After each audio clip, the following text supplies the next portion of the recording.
So I'm outside in my backyard right now, and I'm going to show you some trees that as you go on a walk, you might notice.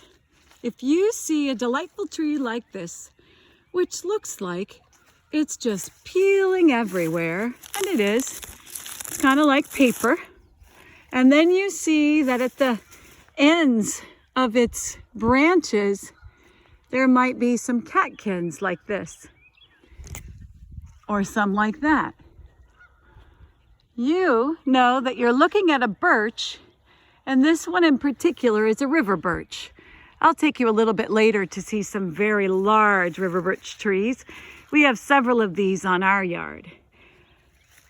I'm going to walk you over to a large tree right here in the back of my yard.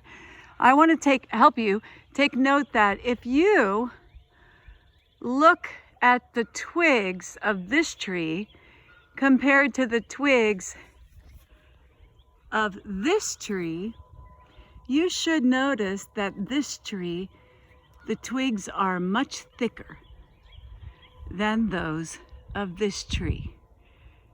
I think you can notice that. See how these are kind of wispy and small and thin? And if you get much closer, they'll be definitely far smaller than a pencil.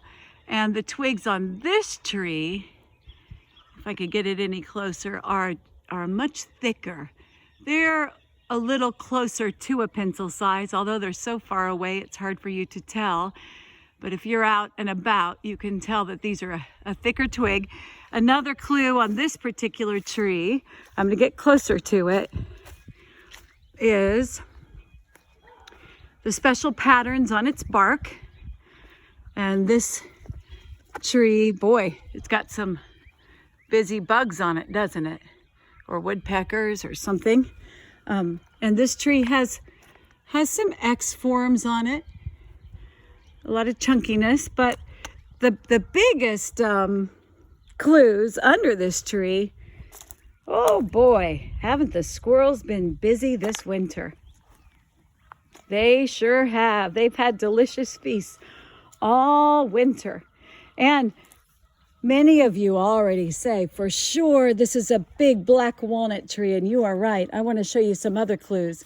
We were out last weekend and it snowed, and this is all the clues we saw were all these little, there they are, these little, what looks like branches, but are not. They're simply stems. And this stem, I can't quite get it focused, but this stem is all over the ground here, these stems. They're not branches, because that's a twig, and those are the stems. That's another clue, if you're not seeing walnuts everywhere, that you have found a tree that has compound leaves on it. And compound leaves, I can't show you right now because it's not spring yet, but the compound leaves will form all along this stem. And as you would see in a walnut tree in the summer, you're going to have this long stem with several leaflets coming out of that stem, and that makes that a compound leaf system. Now I'm going to walk you over to several large trees that the squirrels are also delightfully thankful for all winter long. I want you to take notice of what you see in the trees still hanging on, even though we're almost to April, and they've hung on all winter long. Several leaves on these trees. Usually when you see leaves hanging onto trees, you can identify it as an oak.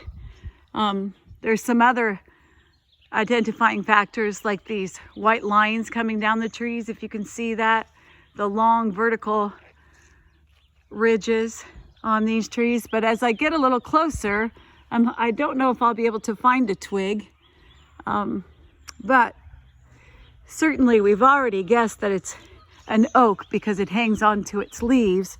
And now I'm going to get a little closer and look under the trees. Oh, sure.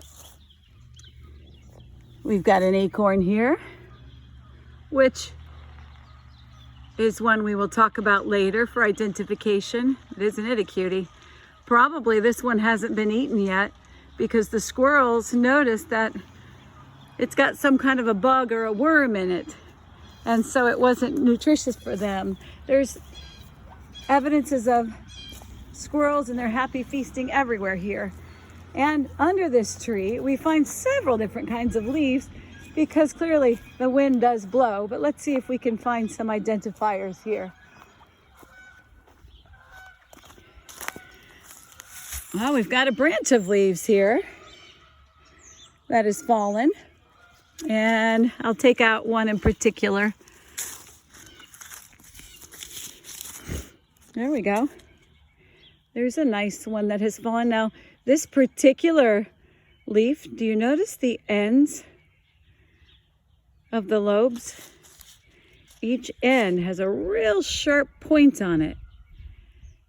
And this tells you that it's a particular kind of oak, not a white oak, but a red oak. There's two groups of oaks in Iowa, or two groups of oaks, and they're the white oak and the red oak. There's several species within each, but this one would be a red oak because of the sharp points. And this one probably is a pin oak because of the deep openings between the lobes. And I'm sure that we could count them, and that would be another identifier as well. But you can see when you get up here close, another great clue about an oak, and I hope I can get to the end of one of these branches, is that if you can see here, I'll try to get close in, at the end of each twig, we call that a terminal bud.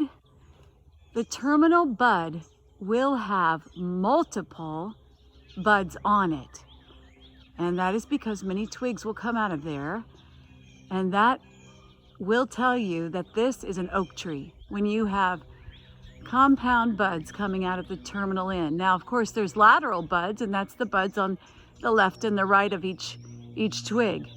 But when you see at the very end there's a compound bud, you know you've got an oak. Let's see, what else shall we go see? Now this tree looks different than the oak trees by its pattern here. If I look up, I'm seeing thicker twigs. I'm seeing some opposites.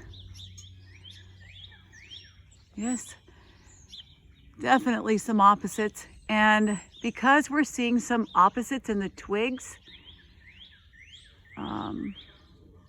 trying to look for a few more here, because